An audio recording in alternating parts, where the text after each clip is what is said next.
Salam, selamat malam sahabat terkasih. Malam hari adalah waktu yang tepat untuk menenangkan hati di hadapan Tuhan.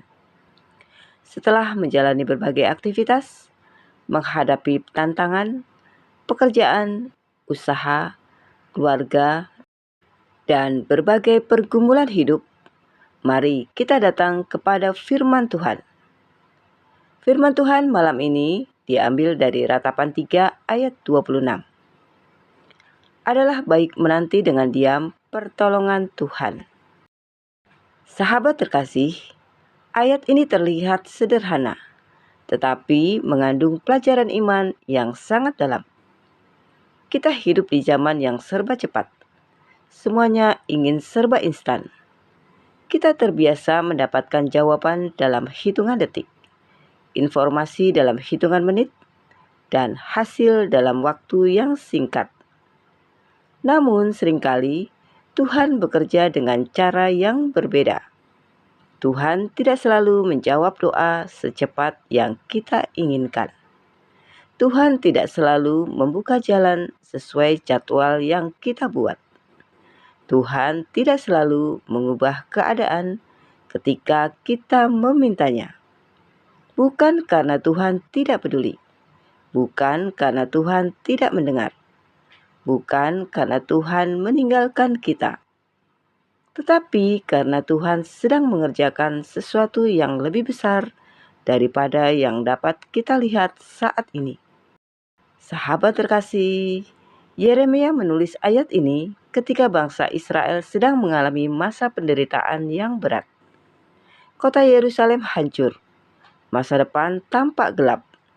Keadaan tidak menunjukkan tanda-tanda pemulihan yang cepat. Namun di tengah semua itu, Yeremia berkata, adalah baik menanti dengan diam pertolongan Tuhan. Menanti bukan berarti pasif. Menanti bukan berarti berhenti percaya. Menanti adalah sikap iman yang berkata, Tuhan, aku belum melihat jawabanmu, tapi aku tetap percaya kepadamu. Seringkali bagian tersulit dari kehidupan bukanlah masalah itu sendiri, melainkan waktu menunggu pertolongan Tuhan datang. Namun justru dalam masa penantian itulah Tuhan membentuk karakter iman, kesabaran, dan ketergantungan kita kepadanya. Sahabat terkasih, ada seorang pria yang hidupnya berubah drastis setelah kehilangan pekerjaannya. Selama bertahun-tahun, ia bekerja di sebuah perusahaan yang cukup besar. Ia merasa masa depannya aman. Namun, suatu hari perusahaan melakukan pengurangan karyawan. Namanya termasuk dalam daftar yang harus diberhentikan. Awalnya, ia berpikir akan segera mendapatkan pekerjaan baru. Ia mengirim banyak lamaran, mengikuti berbagai wawancara, menghubungi teman-teman lama. Tetapi bulan demi bulan berlalu tanpa hasil. Tabungan mulai menipis. Tagihan tetap berjalan. Kekhawatiran mulai memenuhi pikirannya. Setiap malam ia berdoa, Tuhan, kapan Engkau menolongku? 1 bulan berlalu, 2 bulan berlalu, 3 bulan berlalu, belum ada jawaban. Ia mulai kecewa. Ia mulai bertanya-tanya, apakah Tuhan masih mendengarkan doaku? Suatu malam, listrik di rumahnya padam karena gangguan di wilayah tempat tinggalnya. Rumah menjadi gelap gulita. Ia duduk sendirian sambil menunggu listrik kembali menyala. 1 jam berlalu, masih gelap. Karena bosan menunggu, ia keluar rumah. Ternyata seluruh lingkungan juga mengalami pemadaman yang sama. Tidak ada satupun rumah yang terang. Saat itu, ia melihat seorang tetangga duduk santai di teras rumahnya. Tetangga itu tampak tenang. Pria itu bertanya, Pak, kok Bapak santai sekali? Saya kesal listriknya tidak nyala-nyala. Tetangga itu tersenyum dan menjawab, Kalau petugas sedang memperbaiki jaringan, saya tidak perlu panik. Saya cukup menunggu. Kalimat sederhana itu menusuk hatinya. Malam itu ia merenung. Bukankah selama ini Tuhan juga sedang bekerja di balik layar hidupnya? Ia tidak melihatnya. Ia tidak mengerti caranya. Tetapi bukan berarti Tuhan tidak bekerja. Sebagaimana petugas listrik memperbaiki jaringan yang tidak terlihat oleh warga, Tuhan juga sering bekerja di area kehidupan yang belum dapat kita lihat. Malam itu, ia berhenti memaksa Tuhan mengikuti jadwalnya sendiri. Ia mulai belajar mempercayai waktu Tuhan. Beberapa bulan kemudian, ia mendapat pekerjaan yang jauh lebih baik daripada pekerjaan sebelumnya. Penghasilannya meningkat, lingkungan kerjanya lebih sehat, dan yang paling penting, imannya menjadi jauh lebih dewasa.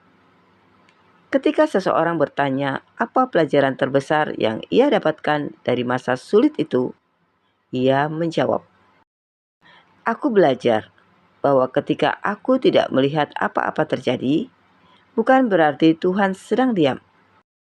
Kadang Dia sedang bekerja paling banyak saat aku tidak bisa melihatnya." Sahabat terkasih, iman yang dewasa bukan hanya percaya saat mujizat terjadi. Iman yang dewasa tetap percaya saat masih menunggu. Dan seringkali berkat terbesar bukanlah jawaban yang kita terima, tetapi hati yang diubahkan selama proses penantian itu. Sahabat terkasih, Ratapan 3 ayat 26 mengajarkan bahwa menanti pertolongan Tuhan bukanlah kelemahan, melainkan tindakan iman. Mungkin malam ini masih ada pertanyaan yang belum terjawab. Masih ada doa yang belum digenapi. Masih ada pergumulan yang belum selesai. Namun, jangan kehilangan pengharapan. Tuhan sedang bekerja bahkan ketika kita belum melihatnya. Tetaplah percaya, tetaplah berharap, tetaplah berdoa. Karena pada waktunya yang sempurna, pertolongan Tuhan akan dinyatakan. Sahabat terkasih, mari kita berdoa bersama. Bapa Surgawi yang penuh kasih, kami bersyukur untuk firman-Mu malam ini yang mengingatkan kami bahwa adalah baik menanti dengan diam pertolongan Tuhan. Bapa, Engkau mengetahui setiap pergumulan yang sedang kami hadapi. Engkau melihat doa-doa yang belum terjawab, harapan yang masih kami nantikan, serta beban yang mungkin belum kami ceritakan kepada siapapun. Tolong kami untuk tetap percaya bahwa Engkau sedang bekerja, bahkan ketika kami belum melihat hasilnya. Ajarkan kami untuk memiliki hati yang tenang dan penuh iman dalam masa penantian. Di dalam nama Tuhan Yesus Kristus, kami berdoa dan mengucap syukur. Amin. Sahabat terkasih, kiranya firman Tuhan malam ini mengingatkan kita bahwa masa penantian bukanlah tanda Tuhan meninggalkan kita, melainkan kesempatan untuk belajar mempercayai kesetiaannya lebih dalam. Sampai jumpa di renungan malam berikutnya. Selamat beristirahat. Tuhan Yesus memberkati.